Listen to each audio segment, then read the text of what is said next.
Good morning and welcome to our fourth day of our 100,000 student enrolled celebration here at tnAchieves.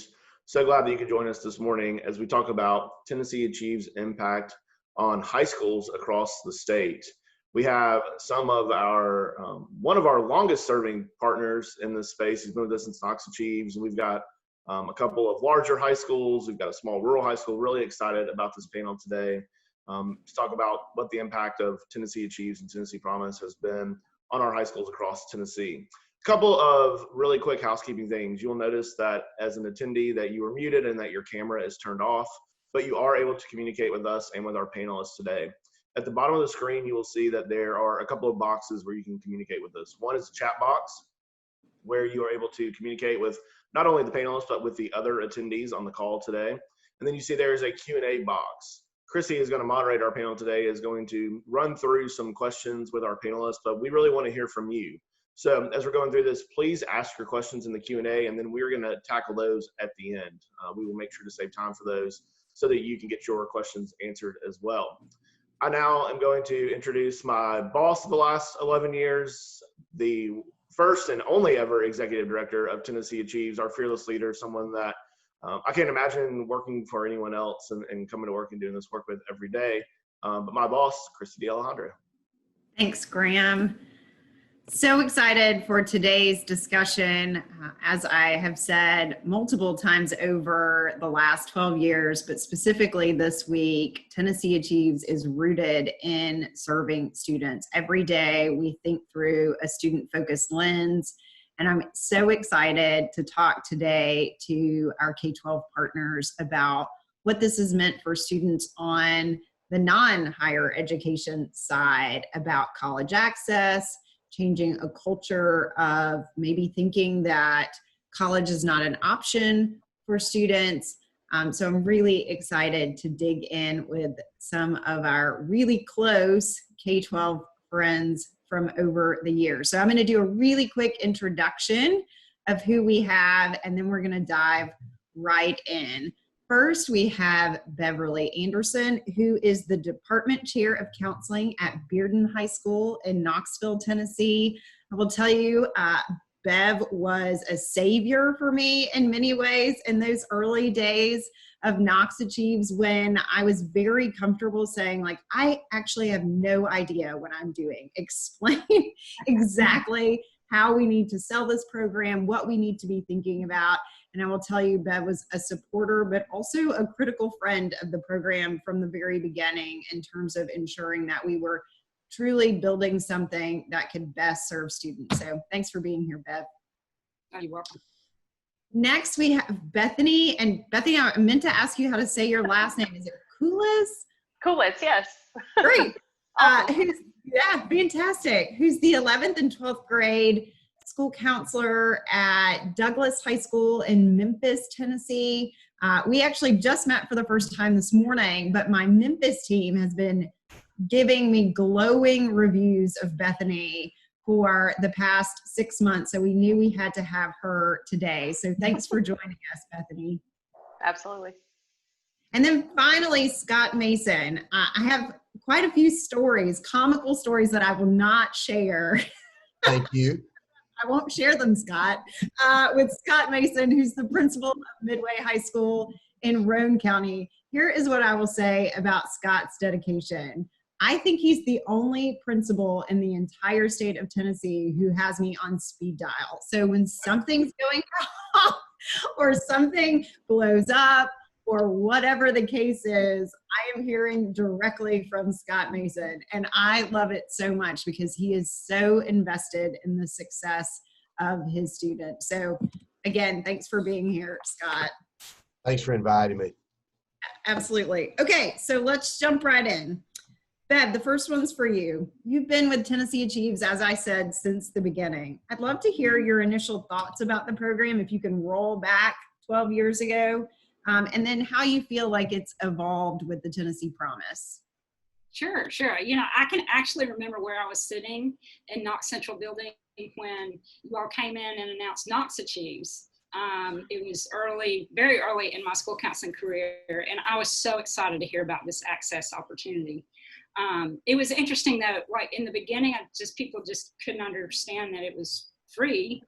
And so it was exciting to see get student supply and follow through and everything. But I also remember, Chrissy, working out some of the kinks, like when the mentors initially, I remember them, it was difficult to figure out how do we match the mentors with the students, because coming into the school during the day was problematic for schools. It was problematic for mentors that work during the day. So working out some of those systems and coming up with the standard meetings. And then, once it was statewide with tnAchieves, oh my gosh, I remember counselors, when the Drive to 55 introduced the massive advertising campaign, that was such a gift to us because we can tell parents and students all day long about it, but inevitably people will miss and they won't remember, or they will say that we didn't tell them, and we felt like we did. But when you have a massive advertising campaign, it's really hard to miss. So I can remember parents coming in saying, hey, tell me about this free college thing. So that it was a very exciting time. Yeah. You're right. When we first launched, there were no team meetings. Like, I think for most people who know Tennessee Promise, right, we have these large cafeteria style meetings where the mentors and students interact face to face for the first time. Well, none of that existed in the beginning, right? We just sort of said to the mentors, we've trained you, now go find time to meet with your students. And many of them would then call the school counselor to say, hey, I'd like to meet with my student during their lunch hour or their fill in the blank hour, which did put undue burden on the counselor, unintentional on our part, right? Sure. But I think they thought they had a captive audience. So I do think the team meeting change among many was beneficial, if to no one else, certainly to the school counselors. And Chrissy, one other thing I would say that I think has been, I don't know if it's an intended or unintended consequence, but good is it's changing the dialogue of post-secondary education from those middle students that probably for years maybe shouldn't have gone directly to a four-year school. I believe, although they may not vocalize it, it's almost a sigh of relief for them to say, I think this is a better fit for me, and it's free. I can't turn it down. There's also been, I remember when the name change for the TCATs occurred, and they introduced the word college and Genesee College of Applied Technology.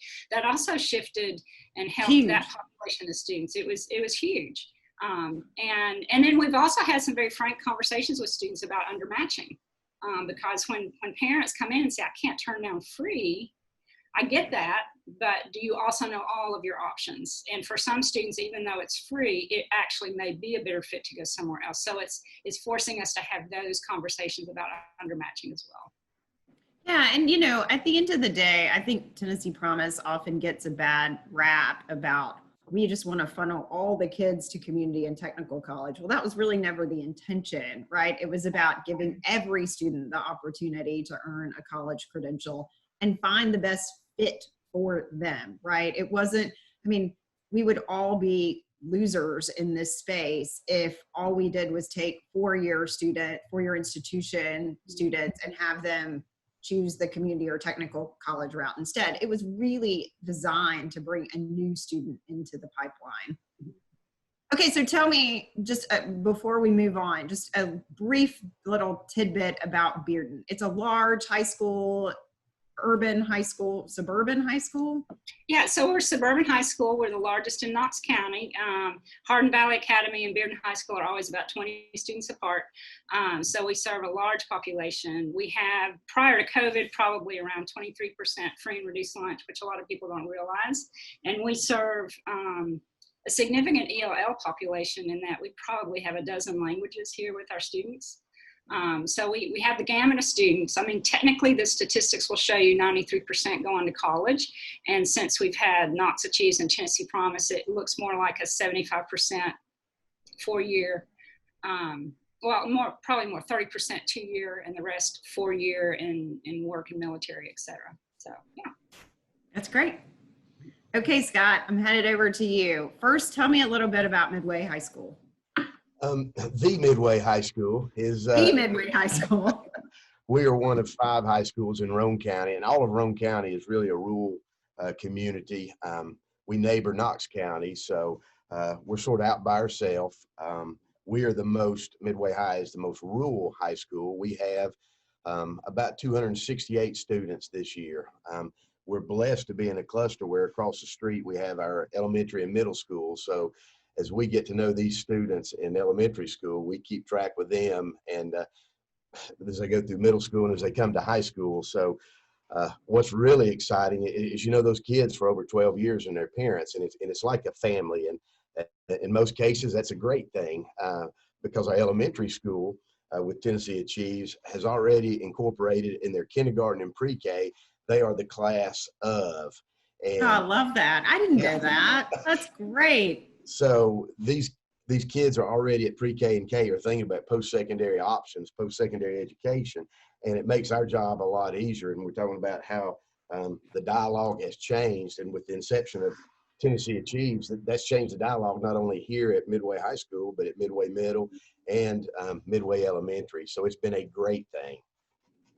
Yeah, I mean, that was, you know, that was part of the vision, especially when we went from tnAchieves to Tennessee Promise, because Randy talked about this on Monday. Like, we were constantly out trying to raise money so that we could say to the junior class, like, college is your destiny, right? Start preparing yourself now. And that felt awkward for us. Like, right, students needed to know much sooner, we felt like, so that they could start thinking about themselves as college material and start seeing themselves as a college graduate. And so I love that you said these kindergartners and pre-Ks are already the class of, because that's exactly what we set out to do. So Scott, how many seniors are you graduating every year? Just on average, we're anywhere between 68 to about 78 that graduate. And just reflecting, when Bev was talking about her numbers at Bearden, our county as a whole is probably 60% free and reduced. And here at Midway High School, we're probably 49%, 49 or 50 free and reduced. So I forgot to leave that out when we were talking a little bit about Midway High School in Roane County. So you do think that Promise was a game changer? tnAchieves existing in Roane County from beginning in 2011, and then with Promise, have you seen that culture shift within your school building? Oh my goodness. When I started here 13 years ago, I had moved back home. This is home to me from Georgia. And I was jealous because it started as tnAchieves. Yeah. And I thought, well, what are they doing? How come we can't? And so I started looking and asking questions, and it wasn't long after that, then we got tnAchieves. And that really changed not only, I think, the mindset of our students and our parents, but a lot of our educators and my mindset as well, because the opportunities, the doors that it opened. And while we're a small rural high school, I was talking to my graduation coach this morning, a lot of times people would think, well, you're at a small school, you don't necessarily have the classes to offer that a larger high school might, but there's numerous doors out there. They may be closed, but it's our job to figure out how to open those doors, provide opportunities, if it's for one kid or if it's for a whole class. And tnAchieves has done that for, like we mentioned just a few minutes ago, from kids beginning kindergarten. We're lucky in Roane County that we have the Harriman campus, the main campus of Roane State Community College, and we also have TCAT Harriman. So our kids have options. And prior to tnAchieves, the culture, the mindset, that necessarily wasn't for everybody. It was maybe for an elite few. And so, like Beth mentioned, our dialogue did change because those doors open with tnAchieves to TCAT and to Roane State to provide opportunities for students who otherwise had no plan to do that. Yeah, no, absolutely. Okay, Bethany, we're coming to you now. Talk to me a little bit about Douglas High School in Memphis. So we're all over here on the east side. I'm a Knoxville girl too. So we're gonna 5.5 hours from us in Memphis.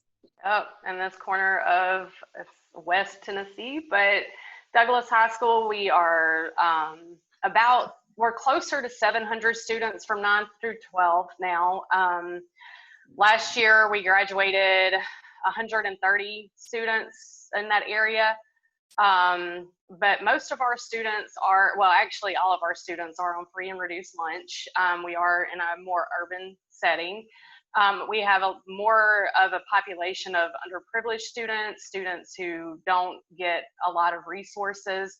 We are in the Shelby County School District, which means that there are tons of other, high schools around in Memphis and in Shelby County. So I would say we're kind of a mid-sized high school compared to some of our other high schools in the district. Good. And what's the makeup of your school, in terms of free and reduced lunch, student body? So our free and reduced lunch, like I said, it's at all of our students get free and reduced lunch. And I think that is actually a district-wide thing, but our students for sure are all at 100% free and reduced lunch. We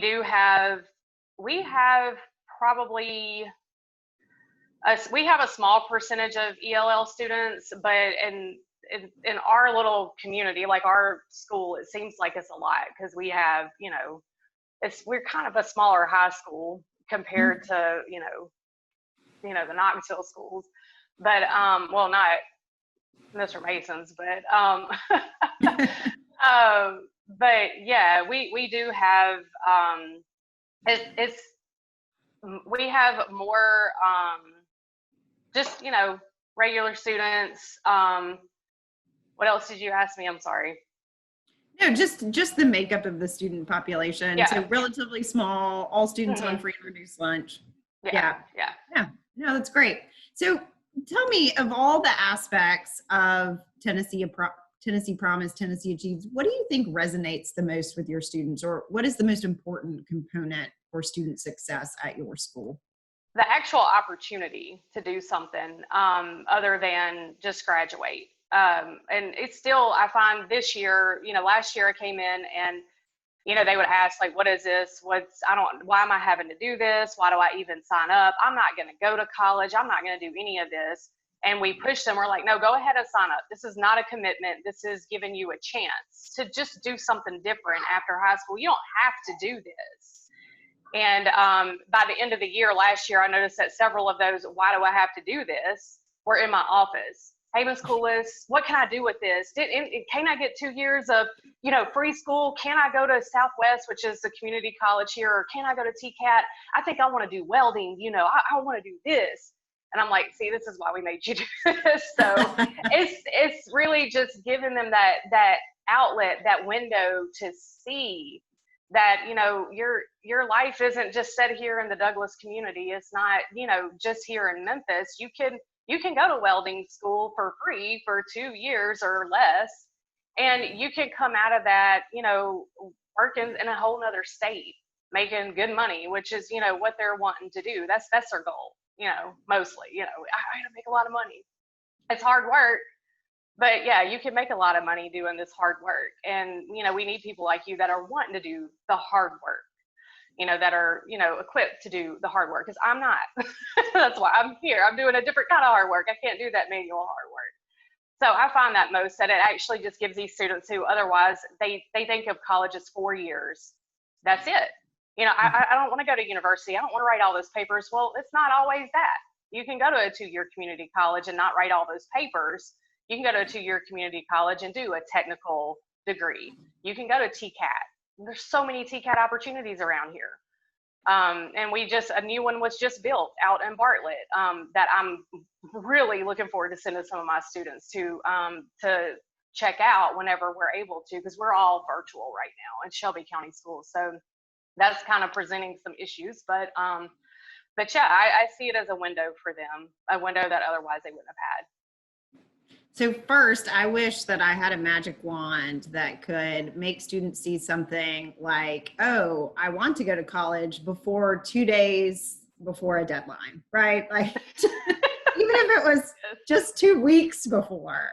I mean, after doing this for over a decade, I mean, it just fascinates me that every cohort is the same, right? We all panic. And I think now I'm so seasoned that I'm like, well, the last 2 days, they will all decide that this is their plan. And then we have to have our phones at the ready to answer all the questions. But yeah, I mean, I think that, you bring up a really valid point, though, is that a lot of this work also is about heightening awareness of what exists outside of the four-year institution. So many of our students, especially the first couple of years, when Tennessee Achieves launched in our 27 counties, we went around talking about that we provided a last dollar community college or technical college scholarship, and many of our students had never heard of the technical colleges, right?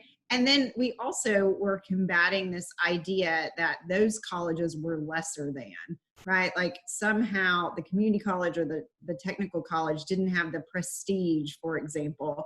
And the college presidents were talking about this on Tuesday's session about how they feel like Promise has changed some of that mindset. Would you guys agree? That's just open to any of you. Absolutely. I think it has changed not only, like I said, the technical school, TCAT here in Harriman. So a lot of our kids, we've seen an increase going to TCAT in Lenore City, TCAT Loudon, but also Roane State's campus. And it's given a sense of prominence, or it has upped the significance of Roane State because that option through Tennessee Achieves is available. And yes, I think it's certainly heightened the community awareness of Roane State and the importance it plays, as well as TCAT here in Roane County. Yeah, I think I would add, it's also, I mentioned this earlier, but it's also changed the conversation of when I advise a student academically, I was surprised at how many students thought they couldn't, after high school, for example, study welding because we don't have welding here at Bearden. And I was like, in my head, I didn't even think that would be an issue. It's like, you can do all kinds of things after high school. It doesn't matter that you didn't have welding here at high school. You can go to Pellissippi, you can go down to Roane County. And so that was interesting as well. Yeah, it's funny like how their minds work and the barriers that they place for themselves along these journeys. Great.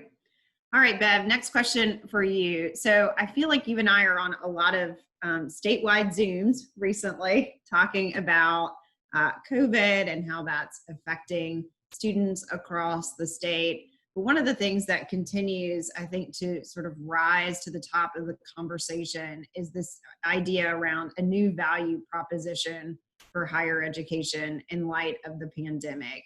Do you think that's a challenge? And if so, any suggestions on how we reach students to address that? Yeah, I mean, it's been interesting to see how initially just bringing down the funding barrier opened up so many opportunities for families. And then after a while, people get used to free and it can, you take advantage of it. And so now there is a real need to convince students that it's still worth it, even though it's free, because the long-term gain for what your life will look like is important. And it's difficult, certainly with COVID, brings a whole landscape of issues that no one could have predicted. But I think the more we can get back to those practical conversations of what do you enjoy, and what is a job, what is career, what kind of training do you need for that, and the piece in school counseling that I've always felt, at least on just in my experience, that has been somewhat neglected is the career conversation. We talk about your what do you need to do to graduate. We talk about where are you going after high school, which is either to work, to military, or some kind of post-secondary institution. But we forget about where does that lead you. And so I know in our district we're having a more concerted effort on career programming, and when students can see that they can have past avenues to a life and a lifestyle that they enjoy, that really opens up their minds and changes the conversation. That, and then the other thing, I think it's real important to bring students back, so that current students can see students that look like them, that were in similar situations that they're currently in high school, and that they made it, number one. Number two, that they might have taken a path that they didn't think was conventional, and how much they like it. So I think that's real important to have that peer-to-peer conversation. Yeah, I think student voice is so important in this space about continuing to tell positive stories, but also to be very honest with students. I mean, when we talk to students who are considering, like, so we've gotten over the hurdle of should you enroll, and then they enroll, and then they fail their first math test, for example, and then they feel like that's it, I'm done, right? And I think normalizing that we all fail our first college math test. I certainly did. And so, and making sure that, especially for first generation students, they realize that that's not a breaking sort of moment for them. And I think their peers do that better than the grown-ups can, certainly. Okay, Scott, we've established that you lead a rural high school. Do you see any unique challenges for your students? I'm hearing a lot of swirl right now, specifically because of COVID, with broadband issues, access to internet that can process Zoom and other things that seem to be, I knew nothing about 1 year ago, and now I spend my whole day on. And so, any unique challenges that you see for your students? Oh heavens, yes. As I speak right now, VEC, which is our local electrical outfit, volunteer electrical co-op, is right outside our school. They're actually putting up high-speed internet line, and we got that through the Ron Brad Initiative grant. Senator Ken Yeager helped push that through to help rural communities. But what you touched on, Chrissy, yes, the lack of internet access in our area for our remote learners has been a challenge, and it's not just for Midway High School, but countywide. And our county has the option. You can attend in person or remote. And while we have numerous businesses that offer free internet access, students have to be able to get there. A lot of them don't have transportation to get into Kingston or to get to a spot where they can get an internet signal. So that's been a huge challenge for us. And just being a rural school, rural county, we have, I guess, limited access to differentiated types of coursework, resources, opportunities to explore CTE options. And again, we have lots of doors, just like a larger school or school district would have, but trying to figure out how to open those doors and provide opportunities is a challenge in a rural district. Also, what we see and I don't know if this is true for Bev and for Bethany, but in this day and age, it seems like we have a large population of at least Midway students that for whatever reason are being raised at home by maybe grandparents or aunts or uncles for whatever reason. And especially if they're being raised by an older generation who didn't grow up with a post-secondary mindset, that's not important to those people that don't have it. So trying to change that mindset, and we talked about a little bit earlier in our meeting, and focus that on our students, that's a complete mindset for them and the families that are raising them at home. And it's a welcome mindset. It's something brand new for a whole family in most cases. Yeah, no, I mean, I think that's so important. I can't tell you how many like grandmas that I've talked to over the years and tried to convince that this is, in fact, well, first, she's like, what's the catch? They always want to know what the catch is, grandmas do, right? Like, it's not really free, right? But then second, like really having to try to walk them through why not going directly into the workforce and making a living is the right next step for the student. I do see that as a growing challenge for whatever reason. Do you also find, because we hear this more than we did when we first launched tnAchieves, transportation challenges, and what I sort of have pinpointed is students are waiting longer and longer to actually get a driver's license. I don't know if that's because there's no car on the other end but we do continue to hear. I was working with a young man a few months ago who had access to a car, but still at 18 years old had never taken his driving test. And I remember the day I turned 16 in Warren County in Tennessee, I couldn't wait to drive, right? So I do think that's interesting. Do you see some transportation challenges with Midway students? Not probably as much as other schools, because TCAT Harriman is maybe 20-minute drive from Midway High School. Roan State's about 15 minutes. So kids a lot of times will carpool. But what you're talking about, Chrissy, yeah, I've seen more students 18 years old. I have a friend whose son is at a local university, junior, I think at Tennessee Tech.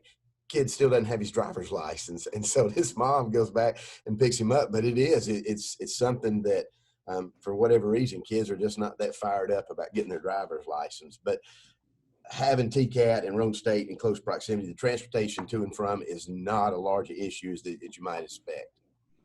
That's good. How about you, Bethany? Urban school district. I know it's a smaller school, but are you seeing some unique challenges that your students are facing? Oh, yeah, absolutely. It's kind of very similar to what Scott was just saying, ironically. But our school district passed out thousands of laptops over the summer, right before school started, right at the start of school, so that parents and students were able to come pick those up. And if they needed a hotspot, there were thousands of those available.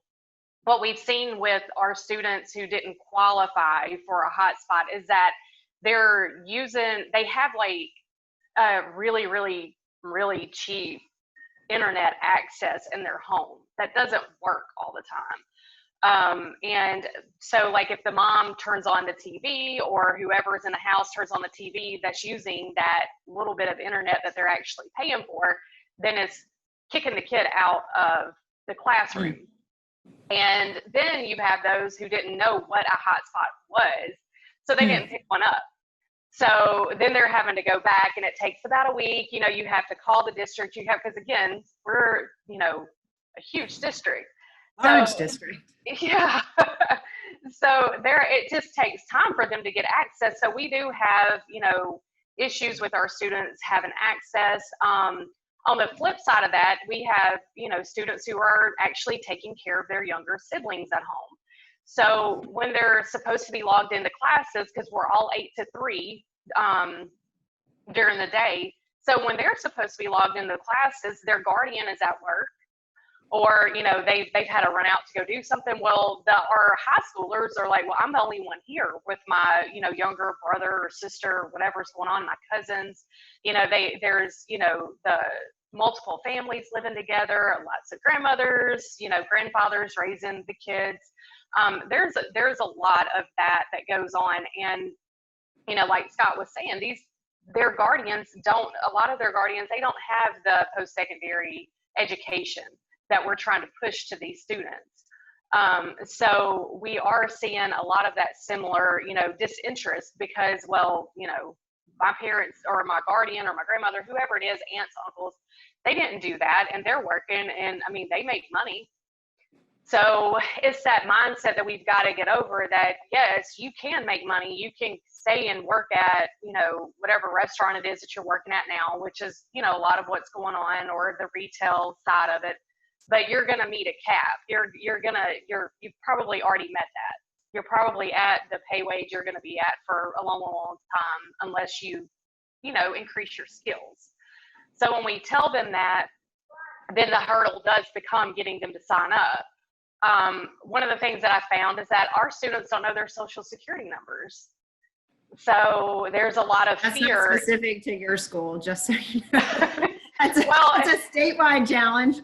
I was dumbfounded. Honestly, I was like, wait, you don't know your social? Because as a high schooler, like you all said, I had my driver's license. Our kids do not. And it's in Memphis, it's not that the area that they're in, you don't always have to get on, I-40 or 240 or whatever to drive everywhere. You can take those back roads, but they don't have the people or the transportation to show them how to drive. And then you're like, oh, you got to take that test? That's where it cuts off. I won't take that test. I'm going to fail that test. I'm like, we'll go fail it like 5 times to get your driver's license. You need to get to wherever.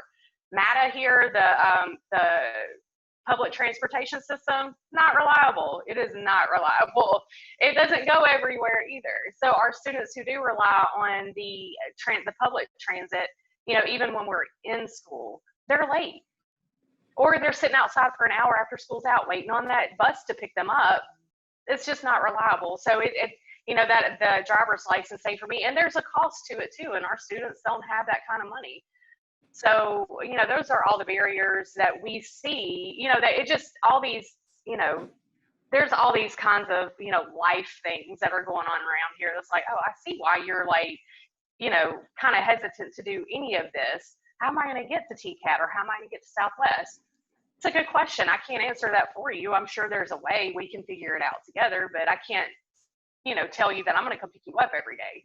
So, that it would be easy if we could, but we can't. And so those are some of those challenges. And even getting them to commit to logging in to sign up for, Tennessee Promise. Last year I was able to hover over their bodies. Mm-hmm. Click there, click there, click there. We put this on this generation to say, oh, they know all this technology. They can do all this. No, guys. They can't. They know their phones. They know YouTube. They know, how to text. They know how to, do these things that we're even more finding that these kids are, learning that, hey, I don't really know how to use Microsoft Word. So when they log into these programs that are, that say, okay, click here, put in this information, then click next. They're like, well, what do I do now? Well, keep reading. That's the other issue, is that our kids want to skim through everything. I'm sure that's, statewide too.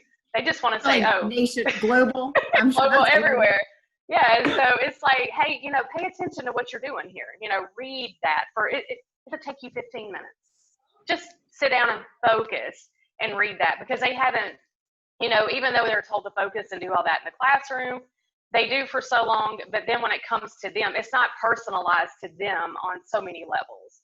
Then you put this on them, they're like, well, I don't know, I don't know my mom's email address, or I don't know, my social, or, stuff like that. Some kids are even confused sometimes about, like, I guess you put them on the spot and they're like, wait, what's my date of birth again? So then I'm pulling up the system, like, okay, this is what's in the system. Let's be sure we get all this correct, So those are some of that was a mouthful, but it was, it's a lot. I think there are a lot of challenges, right? And most of it, I mean, we know that students face academic challenges, but most of what prevents students, I think, from accessing higher education are these life things, as you said. And I'm always just so deeply impressed with students who find a way to break down these barriers with a lot of hovering from school counselors. I think we've always known about the hover, but this year specifically has really highlighted the importance of the hover from the school counselor in this space. And we've talked about that a lot at the state level. So kudos to school counselors who continue to dig in. Okay, so next question is for all of you. I think one of the really critical challenges that we face, and all of you have talked about this in some light, is really thinking about closing equity gaps across our state, students of color, students from low income backgrounds, who our data is fleshing out less likely to access any type of post-secondary, and even those who do are less likely to stay until they earn a post-secondary credential. Any suggestions or thoughts or ideas around what we should be doing as a state? What more can we be doing to really address this critical challenge? I don't want to like Socratic method, you guys, but any thoughts, Bev? Well, yeah, that's a tough one. And I can't really answer that without the big elephant in the room, which is COVID. And I know there's a lot of chatter around numbers are down, numbers are down. The reality is, I know in speaking to my colleagues that work in more urban environments, their fear before school came back was, I don't think our kids are going to come back because they're working and they're having to financially contribute to the family, and they're not going to stop doing that. So they might be signed up on virtual, and if a lot of their classes are asynchronous, they may be working. And so there's a real fear that they may not come back to even secondary education. So that's a big concern. That I don't think that we understand as a state or nation how grave the financial situation is for those specific to this mission, that those that we're most trying to serve, the first generation, low income, families that don't have role models ahead of them that understand this landscape. And it takes in-person hovering the best. I mean, we can set up Microsoft Teams meeting after meeting after meeting. We can do one-on-one phone calls, but it really is, as Bethany said, I mean, it takes the in-person. We can't negate the importance of that. And so that's a real challenge. The other thing I would say in terms of equity gaps is, and I know I don't want to get off on a tangent here, but the reality is we still serve all students, and all students may not be able to participate in state funding due to their status. And for those students, it's even more important to be in person because they don't want to be on a recorded chat, disclosing very sensitive family information. So we can't forget the pockets of people that we still can't serve, but that can still greatly contribute to our society. Very valid point. Thank you for raising that. Scott, Bethany, anything to add to the equity closing challenge that we're facing? I think our country is facing. No, just continue to do what we do, what teachers do on a daily basis, and just try and inform the students, teach the students, and it is a challenge whether they're in person or remote, but just continue to do that every day and keep beating the bushes, is what we call it here, and just trying to help the kids any way we can succeed. And the more we do that, and we've seen it here at our school, then that gap closes. And when you close the gap for especially that particular group of students or those families, then everybody wins. Absolutely. Yeah, just to kind of piggyback off of that with the undocumented students, I know that there are colleges that do accept our undocumented students, and there is that line that like Bev was talking about. You know, these kids are like, what if I give you this information, what's going to happen? You know, there's been so much turmoil with that in the past couple of years. That's like, oh well, this fake college was made, and then they went and grabbed all these kids. So it's just that, you know, with the colleges locally here, the one I know for, you know, like last year that was really pushing for us to, you know, get our students and with that status in there was Christian Brothers. And I know they're not part of the Tennessee Promise, which is fine. But, you know, it took me months to get one of my honors students who was undocumented to commit to giving his information to them. So if there is a way that we can, you know, ensure to these students that, you know, we're definitely not here to do anything but help you. And if there was a way that the state could or would, you know, give them those opportunities as well for a community college. Okay, they don't have a social, that's fine, but they've been here.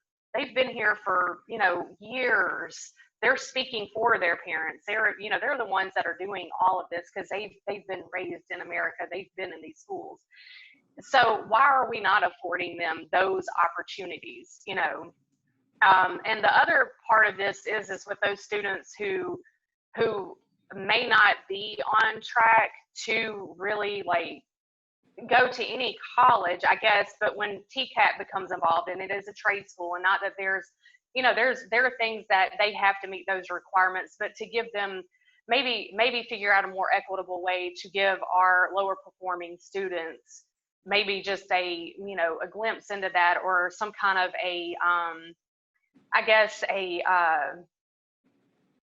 like a partnership with them in a way to learn that, and then say, okay, you know, you can do this for 6 months. We're gonna bring you in on a temporary basis, and if you do well, then you can get your 2 free years.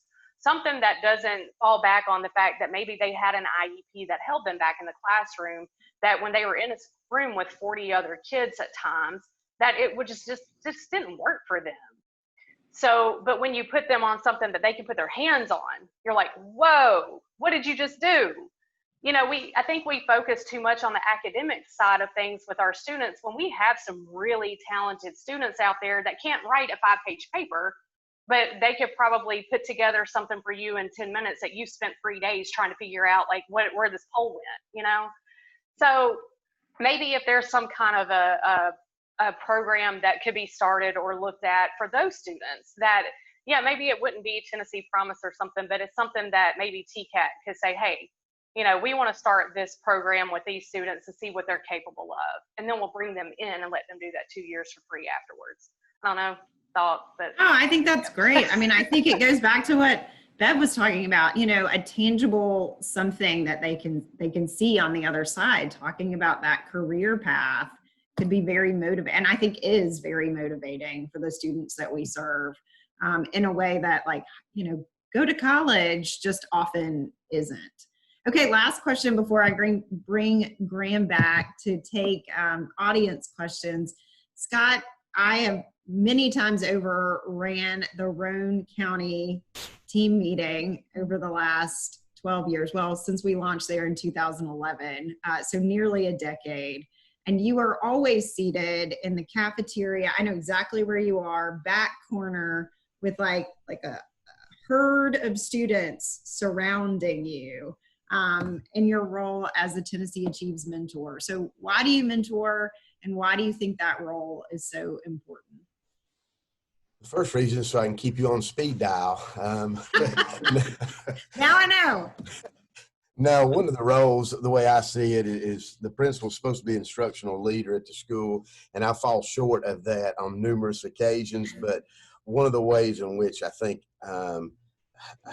I can really probably excel or is by serving as a mentor, because kids, it doesn't matter if they're elementary, middle, or high school, and I've told our teachers, if they know what you're teaching or what you're asking of them is important and you truly care, then probably 9 times out of 10, they're going to follow your lead. They're going to do the best they can on an end-of-course test or whatever you're asking them to do. So that's why I think it's so important for me as the principal to serve as mentor, because that's one of the many benefits of a small school. Like I said, we get to know our students long before they get to the high school, and those kids know we truly care about them, and they know we're trying to look out, like Bethany said, for their best interest, whether it's whatever type of post-secondary institution it is or post-secondary learning. So just by helping those students and being a small school, we're involved, our lives are intertwined in more ways than I guess at a large school you could imagine. So just trying to help them get that one of their final steps into that post-secondary education, I feel it's a huge responsibility, and it's just an honor I enjoy being a part of and serving as a mentor.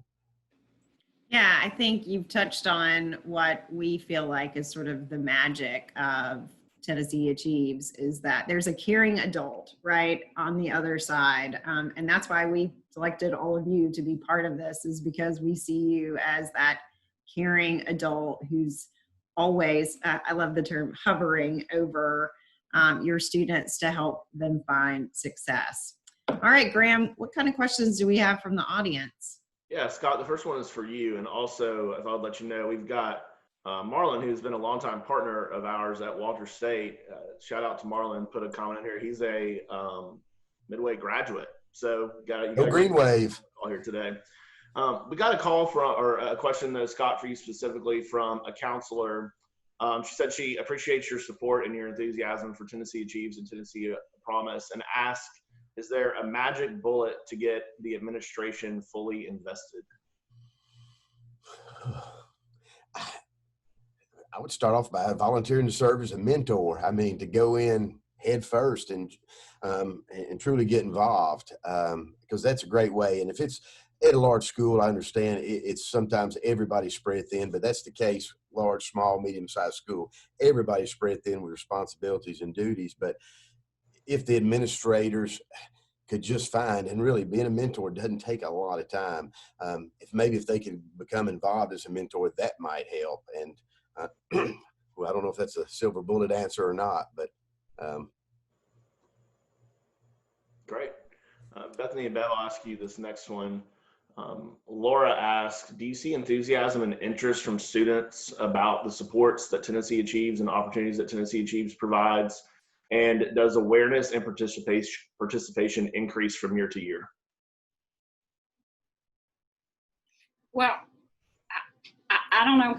It'll be interesting to see how Bethany also responds to this. But I hear exactly what you're saying, Bethany, when you say we just have to get them to hear sign here and go through the motions of signing up. At that stage, they don't really understand it. But when it gets closer to the time, especially when they're paired with a mentor and we have those meetings at school and they're paired with a mentor and it's like, oh my gosh, this is actually real. That's when it becomes alive to them. So at least that's what I see. Yes, certainly increase every year. It's the expectation to sign up. And at first I feel like we were battling the assumption that if I sign up, like Bethany said, that I have to do this. Well, it was a lot of education on, we want to give you opportunities. This may not be what you want right now, or think that you want, but I often share a story of a student very vividly. I remember was all set to go to MTSU, and then tragedy struck in their family, and it was April. They came in, the first thing they said was, can I still sign up for then Tennessee Achieves? And I said, I'm so sorry, I wish it was November 1, but we cannot roll back the clock. Yeah, anyway, so that helped it be okay to sign up even and understand that it wasn't a full commitment. So yeah, the same. Just getting that initial sign up phase is kind of like, why am I doing this? Why are you even in this room making me do this? So they don't get it, but when it gets time, they do, and they want to know, oh, well, don't I get 2 free years? Well, you do, because we, made you sign up for this. This is what we forced you to do that for. So, and then actually this year I have a sibling duo where the sister was our salutatorian last year, and she's on her brother, man. He's one of our honor students too, but she's on him to say, you got to get this done. You do this now. So I'm hoping, and we have a lot of siblings go through, our school, because we're a community, if nothing else, in the Douglas area. So those siblings do come through. So I do hope to see more of that happen. But just like we were saying, just getting them through that first stage is not enthusiastic at all. They're just ready to graduate. And this year more so, I'm finding that these kids are just ready to be done. So it's more of a struggle. It's more of like pulling teeth, because I can't see them. I can't nudge them. I can't, reassure them by like being in person with them that this is fine. Just let's do this part, and then it'll pay off later. So just being able to talk to them and do that is exactly what we need to do. And it's harder virtually, but I think that their enthusiasm hopefully will be sparked sooner rather than later. Hopefully this fall break we're having next week is going to help relax them a little bit, and then, get them going. I'm getting the message out that they need to do this now. So. Looks like we have a new panelist joining us here for the last 10 minutes. I told you I have a toddler. We have another question. It says, how is COVID impacting the student-mentor relationship? And as you may or may not know, we're moving online for the class of 2021. And do you see students adapting to Zoom and to an online platform? I hate to say it, but it's almost become the norm, either in person or via Zoom. So our students, at least here at Midway, it's not been a big divisive impact having to meet on Zoom. We have several forms of communication, and for our kids to sign up, unfortunately, it's become the normal. So it's not had that big of an impact at this point, at least for us at Midway. I would agree with what Scott said. That's what we're seeing as well. Just the whole virtual thing, and in general, is a challenge for our students. They're not, they're not ready to do that focus that is needed for a virtual environment. But with them being on, I've only, out of our 130 plus students that we have signed up as seniors right now, I only have had 12 to actually do this, even though I keep telling them, like, this is how we do it. Come on, guys, let's get this done. But again, that hovering is key. So not doing it for them is holding that opportunity back for them to even be on with their mentor. So I don't know, hopefully, like I said, hopefully after fall break, I can figure out more of how to, get them hooked up with that. One of the things TCAT and Roane State has provided for us already this year, we've had a FAFSA filing night, we've had a financial aid night, and they've sent personnel here to Midway High School to help the transition from high school to college. And then we've been able to videotape those sessions and put them out virtually on our website. So students that don't attend and their parents in person have been able to go through the steps that have been led by the administration and counselors and success coaches at Roane State and TCAT. So that's really helped bridge the gap and help take care of some of the transition issues we've seen in the past. I think Scott may have got a peek at Kim's question there, but Bethany and Bev, if you haven't seen it, the question is, what tools at the community college and TCATs have helped the most to transition from high school to college? I can't really speak to that a whole lot. Last year, I had them come in to Douglas to talk to the students. They were, helpful as much as possible, but it's really getting our students giving them that push to get in there, because, our students get into that mindset, well, kind of like everything's been done for me in so many ways. And, not that things are handed to them, but there's only so much responsibility that they've been given other than having to go to work. So, with that mindset, it's hard to break that. With us being such a big district and Memphis is so big, the community colleges can't be as directly focused as they can with a, smaller area to go in and to do all that. We're, the counselors in our district, we're the ones who do our FAFSA nights. We do have, like our representatives from, the state of Tennessee to come in and to, help us with that, which if I couldn't do it without them, I follow them very heavily. But this year is going to be a bit more challenged because we're all trying to figure out how to get these kids to even log in to do this. So TCAT and the community colleges, they're there and they answer our questions when we need them to. But as far as them coming into our schools this year or to even, really help our kids transition over, we got to let our kids do some of that first before they can even help them. So that's kind of where we are. When I think of the transition to college, I guess my mind goes more towards those summer melt programs, addressing the summer melt issue, but also the summer programming that whether it's tnAchieves helps or the specific campuses, but also the introduction of the success coaches, like Roane State has the success coaches. There's been several different similar models, which quite frankly is continuing the mentor relationship. Is just in a different fashion, now owned by the post-secondary piece. So I think that's has been very helpful for students. Yeah, well, I want to thank all three of you so much for making time to be here with us today and for everything you've done for our program over the 12 to 6 years that you've all been with us. And I'm going to kick it back over to Chrissy to close this out. Well, I just want to echo Graham's thanks. I appreciate all of you and your tireless work for students and families across our state. Certainly would not be seeing the 100,000th student celebration at tnAchieves without you. So thank you so much. This was incredibly helpful and insightful, and I hope to see all of you in person at some point in the near future. But thank you again. Thank you. Fast. Thank you. Thank you. Thanks.